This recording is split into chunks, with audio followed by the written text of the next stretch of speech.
je m'appelle Ingrid Ernest, je suis directrice des affaires culturelles à Saint-Pierre-les-Elbeuf, une ville de 8500 habitants, avec une super bibliothèque municipale active et très créative. Je représente Béatrice Lajoie, notre bibliothécaire qui ne pouvait pas être là aujourd'hui, mais vu que je tenais vraiment à ce qu'elle soit là, j'ai quand même pris sa photo. Donc je pense qu'on peut l'applaudir, Béatrice Lajoie. Je sais que c'est filmé, ça va beaucoup la faire rire. Donc elle a vraiment imaginé, porté, créé, œuvré, chéri ce projet de défilé de haute lecture. Donc je tenais vraiment à ce qu'elle soit présente avec nous. Puis ça me rassure aussi un petit peu. Donc pourquoi est-ce qu'on a créé ce défilé de haute lecture? L'idée c'était de vouloir qu'à un moment donné, les lecteurs deviennent acteurs de leur bibliothèque. On s'est dit comment est-ce qu'ils peuvent s'approprier ce lieu, comment est-ce qu'on peut faire en sorte que ce côté vertical, dont on parlait d'ailleurs tout à l'heure, soit un peu gommé, nous les sachants professionnels de la culture, qui distillons la culture auprès du public. On s'est dit non, il faut trouver une autre solution. Et vraiment l'idée c'était de faire en sorte qu'ils puissent être valorisés et puis qu'ils nous parlent de ce qu'ils aimaient eux, et pas forcément que nous on parle seulement de ce qu'on aimait nous. Donc on avait à l'époque, on l'a toujours d'ailleurs, un petit déjeuner littéraire tous les mois avec des lecteurs qui étaient présents, qui parlaient de ce qu'ils aimaient et de ce qu'ils n'aimaient pas, parfois de ce qu'on avait proposé et qu'ils n'aimaient pas aussi, donc c'était plutôt drôle. Avec beaucoup d'enthousiasme, ils faisaient des présentations et on s'est dit, oui, il y a quelque chose à creuser de ce côté-là. Alors évidemment, comme nous tous ici, je pense, on avait expérimenté les petits cœurs sur les couvertures des livres, le coup de cœur de Monique, le coup de cœur de Sylvie, qui marchait super bien, ça partait, on le déposait, hop, il était parti. On s'est dit, il y a quand même quelque chose à faire valoir de ce côté-là. Si les gens ont envie de savoir ce que le voisin aime, il faut vraiment creuser cette idée-là. Donc on s'est dit, bon, lecteur-acteur, coup de cœur, funitude, il fallait que ce soit sympa, il fallait que ce soit drôle, il fallait que les gens puissent aussi s'éclater sur scène. Et puis Béatrice Lajoie a eu cette super idée. Alors, il faut savoir que Béatrice Lajoie adore se déguiser. Donc je pense qu'on n'aurait jamais fait ce projet s'il n'avait pas adoré se déguiser. Elle nous dit, mais pourquoi est-ce qu'on ne mettrait pas en scène les lecteurs avec leur coup de cœur? Ils pourraient incarner leur personnage, et puis ils feraient une petite présentation. Après, ils choisiraient leur passage, on ferait une lecture. Nous, on pourrait travailler avec eux la lecture à voix haute, super. Et puis après, ils prendraient leur ouvrage et ils défileraient sur un tapis rouge. C'était génial. On s'est dit, mais il faut le faire. Et donc, on l'a fait, évidemment.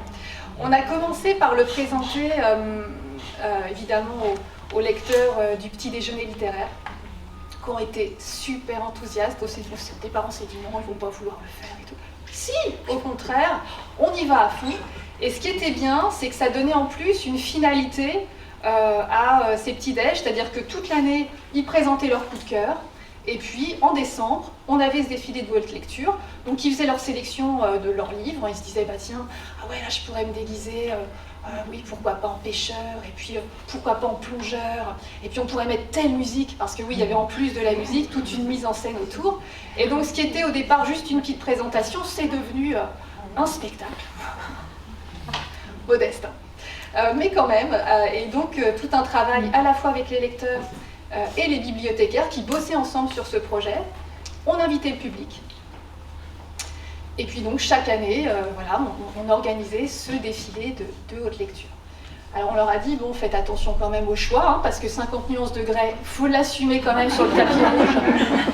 On n'a jamais eu 50 nuances degrés, mais on a eu, et au milieu coule une rivière, donc, qui a donné lieu au film avec Brad Pitt et puis Robert Redford. Donc on avait Jean-Michel Redford, mais il était quand même vachement sympa, et pour le coup c'était vraiment très très bien. Je pense qu'on peut, monsieur MTCA, passer le petit bout de film, parce que je fais ma crâneuse, mais on a eu France 3 qui est venu. À la bibliothèque de Saint-Pierre-les-Elbeuf, on a déroulé le tapis rouge pour un événement littéraire pas banal, un défilé de haute lecture. Toutes les fantaisies sont permises. Les lecteurs sont invités à présenter leur livre préféré. L'objectif, donner envie au public de le découvrir. À 5, mais 4 doigts. Le roman de Philippe Chaénada nous plonge dans un fait divers presque oublié et vieux de plus de 70 ans. Pour cet hymne à la création, l'auteur a une prose simple, humble, limpide. Ça n'est pas trop dur de défiler sur le tapis rouge la première fois? Ma foi, on a un petit peu quand même d'appréhension, on a envie que ça se passe bien, mais bon, souvent le public, c'est des amis, on dit que c'est des lecteurs qui viennent là parce qu'ils ont envie, donc on y va, quoi. Comment vous avez choisi le livre que vous allez défendre, vous, ce soir? Gros coup de cœur. Ils seront plusieurs à jouer le jeu. Romans, livres de voyage, de photos. Certains redoublent d'efforts pour convaincre à tout prix. Le village des ténèbres, franchement, une enquête, je me suis pas lassé. Une enquête comme je les aime, pas comme on voit à la télé. Si le but c'était nous donner envie de lire ce livre-là, je trouve que le pari est réussi.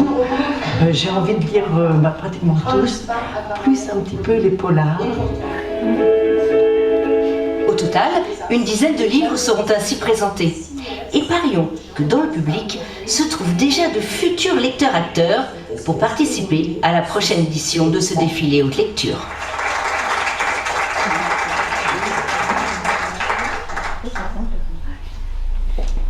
Voilà.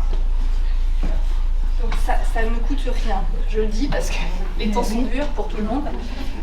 Et ça crée du lien. Donc ça, c'était vraiment ce qui était intéressant, c'est qu'à un moment donné, on a réussi à travailler avec eux sur ce temps et ça fonctionnait plutôt bien. C'était assez intergénérationnel, vous l'avez vu. C'est-à-dire qu'on avait à la fois des lecteurs assez âgés qui étaient les fidèles des fidèles des fidèles, et puis des jeunes sont venus se raccrocher parce que c'était ludique, parce que c'était sympa, et puis parce que c'était un peu festif. Donc à la fin, on remettait quand même un petit cadeau. Alors il n'y avait pas de vote et compagnie, l'idée c'était plutôt que tout le monde soit récompensé, et on offrait un ouvrage. Et puis après un petit pot de l'amitié, parce que nous aussi on nourrit beaucoup les lecteurs et c'est vrai que ça marche bien. Il faut beaucoup les nourrir. Donc voilà ce que je peux dire. Alors on l'a fait pendant 6-7 ans, après le Covid est passé par là, après Béatrice n'a pas pu poursuivre le projet. Mais moi je vous invite vraiment à le tenter parce que ça marche, parce que c'est drôle et puis parce que ça fait du bien tout simplement. Donc voilà ce que je peux dire sur ce projet. Je pense que j'ai fait moins de 10 minutes, c'est la plus rapide.